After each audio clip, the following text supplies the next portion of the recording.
Un autre voyage à présent dans 64 minutes, totalement sans danger. Un voyage sonore dans le désert de Namibie avec Tilassine.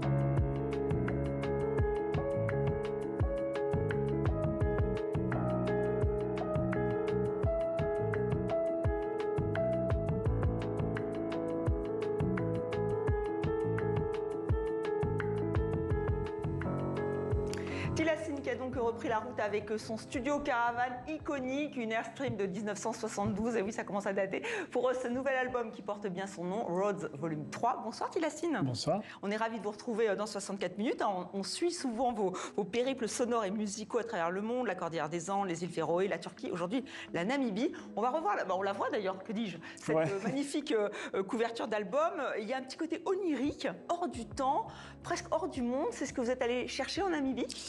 Oui, un peu la déconnexion, la curiosité aussi d'aller rencontrer des gens qui ont un autre type de musique.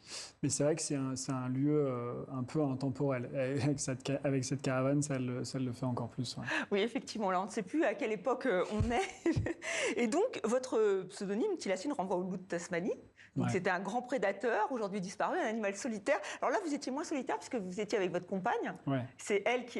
C'est vraiment un projet que vous avez fait tous les deux ? Ouais, totalement. C'est un projet qu'on a fait à 4 mois. C'est évidemment elle qui a fait cette belle image. Non, pas celle-ci. Non, pas celle-ci. Voilà, c'est l'équivalent, c'est le totem, l'animal totem de Tilassine. Mais oui, c'est quelque chose qu'on a travaillé à deux. Elle sur toute la partie visuelle, aussi un peu documentaire. Ça m'a permis de aussi faire des rencontres différentes. On a aussi travaillé sur un peu l'histoire de la Namibie.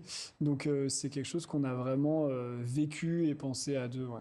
Alors, le petit côté prédateur, c'est-à-dire vous allez chercher des sons.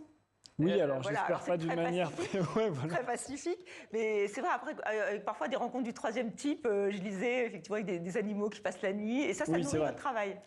Oui, l'idée c'est de faire une sorte de résidence de création où tout va être intéressant et de pouvoir transformer tout ce qu'il y a autour de moi dans mes morceaux, dans ma musique. Donc ça va être des rencontres prévues, d'autres moins prévues, comme ce que je vois. Là, c'est parce qu'on pouvait plus rentrer à la caravane le soir. Il y avait vraiment des rhinocéros qui nous barraient le passage. Voilà, des invités intempestifs. Exactement. Donc c'est des choses qui peuvent déclencher des idées de comment transformer ce genre d'aventure en musique, mais c'est aussi d'être dans des endroits très différents et voir comment ça va stimuler la création ou l'inspiration de manière différente, quoi. Alors vous avez rencontré des animaux, ça, quelques-uns, et aussi des hommes, des femmes, des rencontres au hasard avec parfois des participations, dont cette chorale dans Shark Island. On va écouter.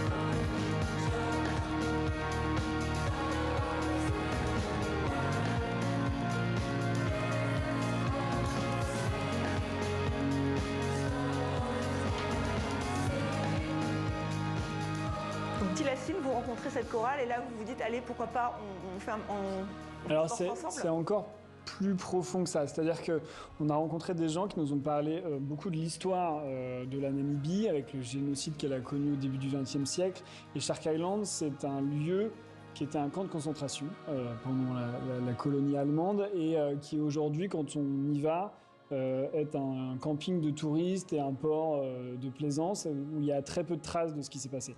Et donc on a rencontré des gens qui nous ont invités et nous ont poussés à parler de cette histoire-là. Et du coup, moi j'ai voulu faire de la façon que j'espère le faire le mieux, c'est-à-dire en musique. Donc on a travaillé sur des paroles et avec des gens concernés. Donc c'est une chorale de Nama qui sont une des deux ethnies qui ont subi le génocide. Donc c'était les Herero et les Nama. Et donc on a travaillé ensemble pour faire un hommage un peu à ce lieu et évoquer cette histoire. Est-ce que vous voyez comme un explorateur des temps modernes? Parce qu'en fait, vous explorez des lieux, mais aussi des sons, vous allez à la rencontre des gens. Oui, c'est surtout que je suis très curieux. En fait, j'ai pas envie de faire de la musique juste dans mon coin en studio et puis à être sur une perfection de technique. J'ai envie de mélanger plein de choses. J'ai pu le faire avant avec de la musique classique ou d'autres voyages.